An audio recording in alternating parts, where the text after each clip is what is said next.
दोस्तों नमस्कार। मैं राधेश्याम यादव और आप देख रहे हैं मेरा विद्रोही चैनल। मेरे विद्रोही चैनल पर आप सभी का बहुत बहुत बहुत स्वागत है।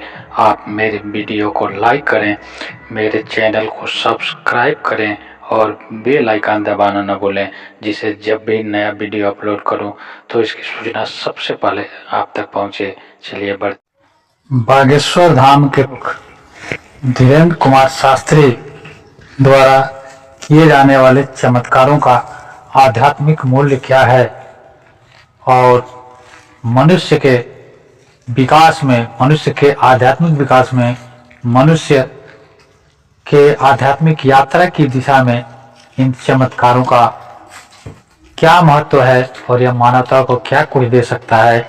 इस तरह के सवाल अगर आपके मन में भी पैदा होते हैं तो यह वीडियो आपके लिए है। आज के इस वीडियो में जानेंगे कि इन चमत्कारों का आध्यात्मिक मूल्य क्या है और ये चमत्कार मनुष्य के जीवन में शांति और धर्म की स्थापना में कितना सहायक हो सकते हैं। मित्रों, पिछले वीडियो में मैंने बताया था कि आदमी जब साधना करता है और साधना के अवस्था में जब वह चौथे शरीर अर्थात मानव शरीर पर होता है तो जितनी भी सिद्धियां हैं, जितनी भी सिद्धियों का वर्णन किया गया है, ये सारी की सारी सिद्धियां चौथे शरीर की विशेषताएं हैं। अगर आदमी चाहे तो अपने इन साधनाओं का, अपने इन सिद्धियों का प्रयोग चमत्कार करने में कर सकता है और अगर चाहे तो इनसे ऊपर उठ करके पांचवें शरीर पर पहुंच करके आगे की यात्रा कर सकता है। लेकिन अधिकांश लोग इस चमत्कार पर रुक जाते हैं क्योंकि मनुष्य के भीतर जो वासनाएं छिपी हुई हैं, मनुष्य के भीतर जो उसकी इच्छाएं हैं, वह इच्छाएं उसे बार बार रोकती हैं और आध्यात्मिक यात्रा में यह चमत्कार करना आध्यात्मिक पथ से विचलित होने का प्रमाण देता है। मैं इसका विरोधी नहीं, लेकिन मैं ये बता देना चाहता हूँ कि आध्यात्म और चमत्कार दोनों अलग अलग चीज़ें हैं। बेशक जब हम साधना करते हैं तो ये सिद्धियाँ उन्हीं रास्तों में आती हैं, लेकिन उन्हीं रास्तों में भटक नहीं जाना है। जिस तरह से हम कहीं यात्रा कर रहे हैं, कहीं लंबी यात्रा कर रहे हैं और रास्ते में अगर कोई मेला आ गया, कोई बाजार आ गया, तो बाजार की सुंदर सुंदर चीज़ें देख करके अगर हम भटक गए तो हम अपनी मंजिल तक पहुंचने में कामयाब नहीं हो सकेंगे।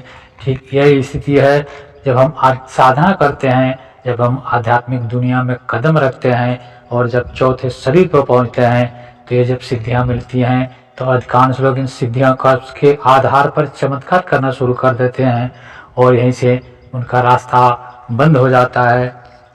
आध्यात्म में इन सिद्धियों का कोई महत्व नहीं है, यह तो एक रास्ते की स्वाभाविक क्रिया है जो आ जाती है।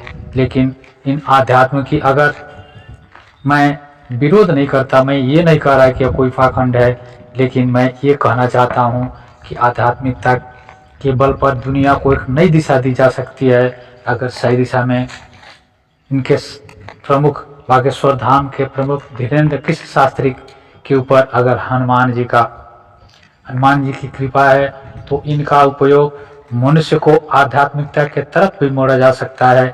इनका उपयोग करके मनुष्य के भीतर जो अंधकार है, अज्ञान रूपी जो अंधकार है, उस अंधकार को मिटा करके ज्ञान की ज्योत जलाने में भी इसका उपयोग किया जा सकता है।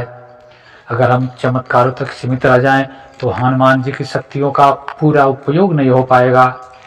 मैं नहीं जानता कि ये शक्तियाँ सही हैं या गलत है, मैं इस संबंध में कोई कमेंट नहीं करना चाहता। मैं किसी भी धर्म के मानने वालों की भावनाओं को ठेस नहीं पहुंचाना चाहता, लेकिन मैं सिर्फ ये बताना चाहता हूँ कि एक आध्यात्मिक पुरुष के लिए इसके आगे की यात्रा आवश्यक है और इसके आगे की यात्रा करके मनुष्य जो आज दुख और तनाव से घिरा हुआ है उसके जीवन में आध्यात्मिकता की ज्योत जला करके उसके जीवन को खुशियों से भरा जा सकता है। एक आध्यात्मिकता की प्यास जगाकर उसके भीतर छिपी शक्तियों को बताकर उसे आध्यात्मिकता की तरफ मोड़ा जा सकता है।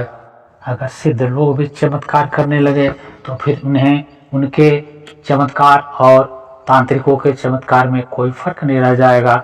चमत्कार तो तांत्रिक करते हैं, लेकिन जो साधक होता है वह चमत्कार नहीं करता, वह चमत्कार नहीं दिखाता, बल्कि वह आध्यात्म की दुनिया में एक नई ऊंचाइयों को छूता है और पूरी मानवता को, पूरी मानव जात को इस आध्यात्म के प्रति उसके मन में आस्था पैदा करता है, एक प्यास पैदा करता है।